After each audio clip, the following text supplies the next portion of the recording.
अस्सलाम वालेकुम रहमतुल्लाहि वबरकातहू।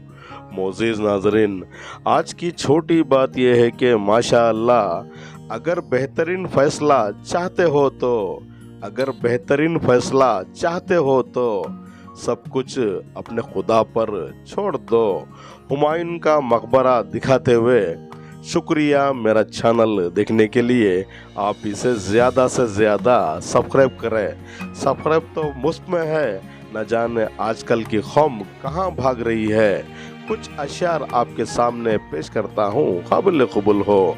माशाअल्लाह, अंदाज बदल लेना, आवाज़ बदल लेना, दुनिया की मोहब्बत में अतवार बदल लेना, मौसम जो नया आए रफ्तार बदल लेना, अखियार वही रखना, अहबाब बदल लेना, आवाज अगर दो तो कतरा के निकल जाना, हर एक से जुदा रहना, हर एक से खफा रहना, जाते हुए मुसाफिर को मंजिल का पता देकर रास्ते में